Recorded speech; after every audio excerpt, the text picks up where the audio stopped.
गंगा या संगम में स्नान करते समय इन 3 बातों का विशेष ख्याल रखें। आपको 100% तीर्थ में स्नान करने का फल मिलेगा और आपके सभी पाप नष्ट हो जाएंगे। सनातन धर्म में गंगा नदी को कलयुग का तीर्थ माना गया है। साथ ही गंगा को पाप मोचनी भी कहा गया है। गंगा नदी किसी देवी की तरह ही पूजनीय और पवित्र है। ऐसा कहा जाता है कि गंगा में डुबकी लगाने मात्र से ही इंसान के सारे पाप धुल जाते हैं। साथ ही वो मृत्यु के बाद जन्म मरण के बंधन से मुक्त होकर मोक्ष की प्राप्ति करता है। कई विशेष अवसरों पर जैसे पूर्णिमा, गंगा दशहरा और अमावस्या आदि पर गंगा स्नान का महत्व और भी बढ़ जाता है। फिलहाल प्रयागराज में महाकुंभ चल रहा है, जहां रोजाना लाखों श्रद्धालु गंगा में डुबकी लगाने के लिए पहुंच रहे हैं। ऐसे में आज हम आपको बताने जा रहे हैं कि गंगा नदी में स्नान के दौरान आपको किन 3 बातों का ध्यान रखना चाहिए। सबसे पहले जब आप गंगा, यमुना और माता सरस्वती के संगम को देखें तो पहले उन्हें साष्टांग प्रणाम कीजिए और जल को पैर से सीधा मत छुएगा, बल्कि अपने हाथों से जल को प्रणाम करके सबसे पहले सर पर डालिएगा और आज्ञा लेकर ही संगम में या गंगा में स्नान करने जाइएगा। गंगा, यमुना, सरस्वती केवल जल मात्र नहीं है, केवल नदियाँ नहीं है, ये त्रिदेवों की 3 शक्तियाँ है, बल्कि मातृभाव से जाइएगा, जैसे कि आप माता की गोद में खेलने जा रहे हैं और वो दया करके आपके सभी पापों को नष्ट कर देंगी।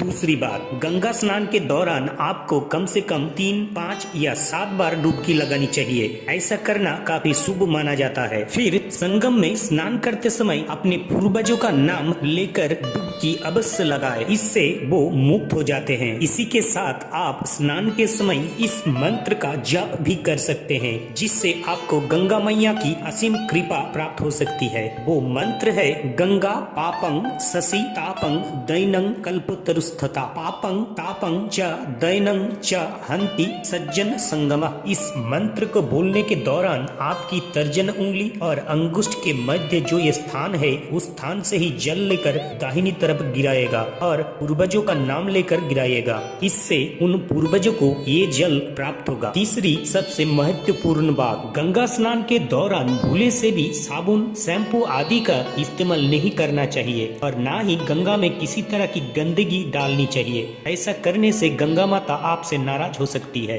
गंगा या संगम में स्नान करके बाहर आने के बाद अपने शरीर को तौलिए से पोंछना नहीं है, बल्कि केवल वहाँ की शुद्ध वायु या धूप से उसे सूख जाने दीजिए। पोंछने से तीर्थ का अपमान होता है। वहीं महिलाओं को इस बात का भी ध्यान रखना चाहिए कि मासिक धर्म के दौरान गंगा स्नान ना करे। केवल इन 3 बातों का ख्याल रखिए। इससे गंगा में स्नान करने से आपके जन्म जन्मांतर के पापों का अंत हो जाएगा। अगर आपको गंगा स्नान के बारे में ये जानकारी अच्छा लगा है तो हमारे चैनल को सब्सक्राइब करना मत भूलिएगा। हम इसी तरह इस चैनल पर माइथोलॉजिकल स्टोरी लाते रहते हैं। साथ ही हम आपकी सुस्वास्थ्य की भी कामना करते हैं। महादेव आप सभी पर कृपा करे। हर हर महादेव, शिव शंभो। धन्यवाद।